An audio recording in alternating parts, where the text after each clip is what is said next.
ఒక్కసారి కొమ్మూరి గోల్డ్ కి కాల్ చేయండి. తాకట్లో ఉన్న మీ బంగారాన్ని విడిపించి మార్కెట్ ప్రైస్ కి వాళ్ళు కొనుక్కుని మిగతా డబ్బులు మీకు ఇచ్చేస్తారు. హాయ్ హలో నమస్తే వెల్కమ్ టు మనం టీవీ. నేను మీ చార్మి. జనాలు రోజుకింత ఇంత ఇంత వాళ్ళ గురించి చెప్తా ఉంటే చెప్పినందుకు నాకే ఒక్కోసారి సిగ్గు అనిపిస్తాను. అంత గలీజ్ గలీజ్ కథలు పడుతున్నారు. అయితే ఒంగోలులోని ఒక ప్రాంతంలో ఒక ఆవిడ భర్తను చంపింది. Extra marital affair obviously. ఎట్లా చంపింది తెలుసా? అసలు 2-3 సార్లు ప్లాన్ వేసింది, వర్కౌట్ కాలే. ఎట్లా చంపాలా అని చెప్పి ఇలా పగ సాధింపులు ఉన్నాయి తెలుసా వీళ్ళకు. అంటే సిఐడిని బాగా గమనిస్తున్నారు. అంటే ఆ ఎపిసోడ్లు అన్నీ చూసి ఈ ఎపిసోడ్లో నాకు పర్ఫెక్ట్గా సెట్ అయింది అనుకుంటుందో ఏమో. ఎందుకంటే ఇవన్నీ చూస్తుంటే ఆ ఎపిసోడ్ లెక్కనే అనిపిస్తున్నాయి. ఫస్ట్ ఆయన మొహం మీద కారం పొడి కొట్టింది. ఆయన కళ్ళలో కారం పొడి పోయిన తర్వాత ఆ మనిషిని చంపిందనమాట. అంటే రోజుకింత ఇంత జనాలు ఎంత దిగజారిపోతే అంత దారుణంగా దిగజారిపోతున్నారు. మరి ఈ వ్యక్తి మన చచ్చిపోయిన సక్కటోడా అంటే అది కాదు. అదానికి కూడా చెప్తా ఎందుకంటున్నానే. అయితే ఈ వ్యక్తి ఎవరైతే ఉన్నారో వాళ్ళ పేర్లు కూడా చెప్తాను. లాలు సీను, ఈయనకు 38 సంవత్సరాలు. ఆయన పెళ్లి చేసుకున్న అమ్మాయి పేరు ఝాన్సీ. వీళ్ళకి 17 సంవత్సరాలకి కింద పెళ్ళయింది. పిల్లలు కూడా ఉన్నారు, 3 పిల్లలు ఉన్నారు. సిగ్గు లేకపోయే పిల్లల్ని కన్న తర్వాత కథలు పడుతున్నారు. అయితే 2 months కింద ఆయన గంజాయి కేసు మీద ఒంగోలు జైలుకు పోయిండు అన్నమాట పెద్ద మనిషి. అదే సీను అనే పెద్ద మనిషి. సరే పోయిండు కదా అని చెప్పేసి అది ఆయన జైలుకి పోయిండు కదా, మరి మేడం మొక్కత ఉంటుంది కదా పాపం ఇంట్లో, రాసలీల స్టార్ట్ చేసిందనమాట.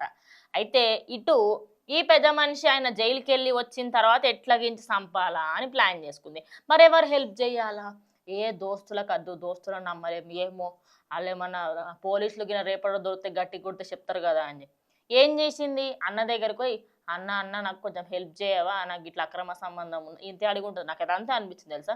అన్న నాకు ఇట్లా అక్రమ సంబంధం ఉన్నది, నేను నా మొగుడిని చంపుదామా అనుకుంటున్నా. ఇట్లనే చెప్పుంటా. నాకు అంతే అనిపించింది ఆ స్టోరీ వింటే. మరి సిగ్గు శరం మానం మర్యాద అన్నొదిలేసి ఏం పంచాయతీలు అమ్మా అవి, నాకు అర్థం కాదు. నీకు అక్రమ సంబంధం ఉంటే నీ పిల్లలకి సంబంధించి నీ మొగుడు వచ్చిన తర్వాత మాట్లాడుకొని కదా నువ్వు పంచాయతీ తేలవలసింది. నీ అంతట్టు ఒక మనిషిని చంపాలని ఎట్లా అనుకుంటావు? అయితే ఫస్ట్ సంపనికి ట్రై చేసినప్పుడు ఆయన మిస్ అయింది అనమాట. సో సెకండ్ టైం ఎట్లా అంటే పకడ్బందీగా ప్లాన్ చేసి చంపింది. మరి ఈయన గంజాయికి సంబంధించి ఎప్పుడైతే జైలుకి పోయిండో అప్పుడు ఈమె బయట రాసలీలు నడుపుతూ ఉంది. దాని తర్వాత ఆ వ్యక్తితోని కలిసి అబ్బా నాకు ఈయన అడ్డంగా ఉన్నాడే అని చెప్పేసి అనుకుంది. ఆయన కూడా చంపేసింది.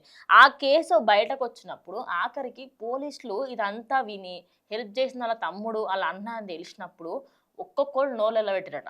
ఎందుకంటే ప్రేమ గుడ్డిది ఎడ్డిది నడ్డిది అంటారు కదా, దాని నిదర్శనం వీళ్ళే. నిజం చెప్తున్నా అట్లనే ఉంది.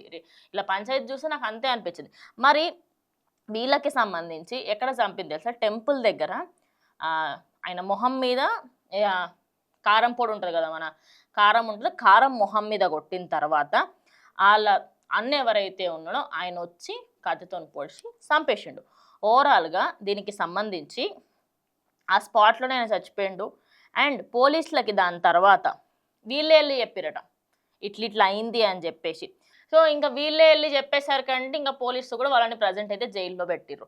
అయితే ఎవరైతే సీను అనే అబ్బాయి చనిపోయిండో ఆయనకి సంబంధించి మనము చూసుకుంటే ఆయన ఏ రోజు కూడా ఆమెకి సంబంధించి మంచి వ్యక్తి కాదు. సరే నీకు ఆయన మంచి వ్యక్తి కాదు, వదిలేయాల్సింది, విడాకులు తీసుకోవాల్సింది.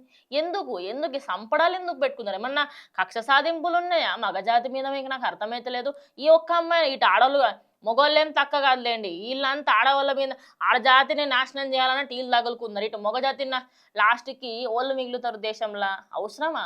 ఎందుకు అంటే ఒకనొక సందర్భంలో మగోళ్ళు ఆడోళ్ళు ఉండేటోళ్ళు గప్పట్ల పెళ్ళి అనే ఒక జరుపుకునేటోళ్ళు అని చెప్పేటట్టున్నారు మీరు. ఆ స్టేజ్కి వచ్చేటట్టున్నది రేపటి రోజు సమాజం. ఎందుకమ్మా ఇంత దిగజారిపోయే పనులు మనం ఎందుకు చేయాల్సి వస్తున్నది?